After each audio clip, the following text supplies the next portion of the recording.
Yo, what's up guys? What we're reviewing today is going to be this Deuter Futura 32 bag. This is my personal go-to internal frame backpack, so if I'm going on a bigger trip where I'm hiking for real, this is my go-to bag. I don't like anything bigger than this because it gets too heavy too quickly. If I'm going on like multi-night expedition, I'll go 65 plus, but this is what I get the most mileage out of. If you're new to backpacking, I would option for something like this. And if you're like, oh, well, Sean, 32 ounces or 32 liters sounds a little lightweight. It is.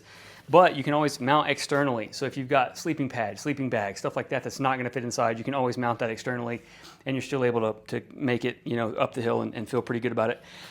This bag's great. If you're new to backpacking, I would opt for going into the store. Don't just read reviews online or listen to me. Go into the store and feel how that fits on your body. Gregory's a great brand, Osprey's a great brand, Deuter's a great brand. All those are amazing companies, but they're all gonna fit completely different. I love Osprey personally. They're an amazing company. They're rooted in Colorado. They've got a great warranty. They're great all around, but their packs sub 65 liters don't fit me really at all. And so I don't like the way they fit. They're too light in certain areas and not heavy enough in their other areas or vice versa. And so I opted for this Deuter 32. This is the Futura 32. It's a great line. It's bomb-proof. I'm in Texas, and so it's got this nice breathable mesh back panel, which gets the pack off of your back. It's got these two nice hip belts. They're cushiony. They're not overly bulky and foamy and weird, but they're nice and cushiony. They grip you really nice. The actual straps are really solid as well. They're not some super lightweight cut out mesh, breathable, cut into your shoulder thing. They're a for real backpack strap. The body is real simple and basic. We got a top header here. This is going to be a zipper on the back side for your quick draw stuff while you're moving. And then you got an internal zipper for, you know, more camp ready things, first aid, stuff like that too. You've got some hydration hangers inside. So if you wanted to hang your CamelBak or whatever hydration bladder you've got that.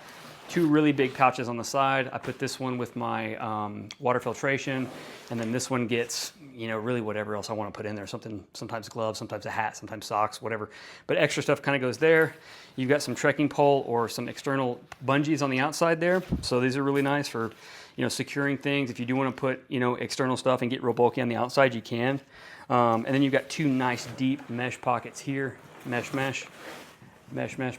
I guess they're not mesh. I guess they're just kind of like a stretchy material, but those are super great. And then at the bottom, or I guess I should talk about the main component. You've got this big cylinder here. So it's just a big cylinder, one divider in the bottom, and that divider is zippable.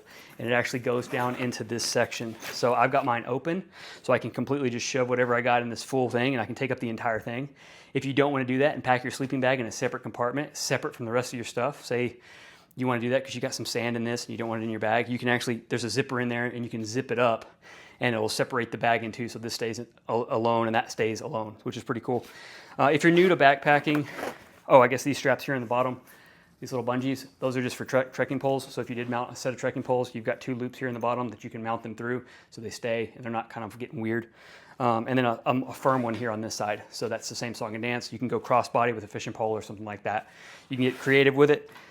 That's really it. There's a rain cover in the bottom, which is awesome. So it's built in, so you can just unzip that and then rain cover comes out. I think I took mine out because screw it, I don't really give a crap. But there's a nice blue rain cover that goes in there. It's over there in the stack of stuff. So if you're new to backpacking, what I recommend you do is, one, go to the store, try it on, see what's going on. Second is, how do you load your bag? So you're gonna put your bulkiest stuff all the way in the bottom. That's gonna secure the heavy things like your bladder, more bulky gear that actually has some weight and heft to it, closer to your mid-back.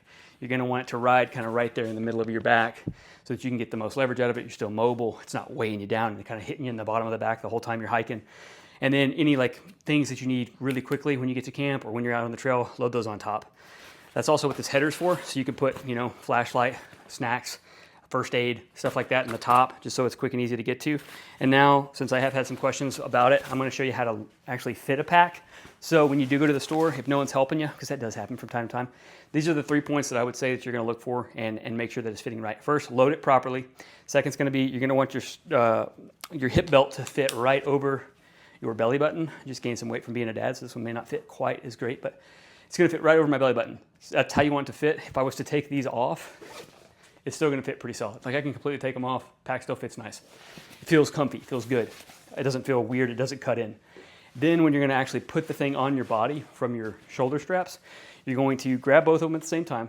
You're gonna lean forward, athletic posture, and then just extend your tricep back. So just boom, just that move, that's it. Now the pack should fit pretty solid. You can buckle your sternum strap if you want to. I like a good sternum strap. It keeps it nice and secure. That's it.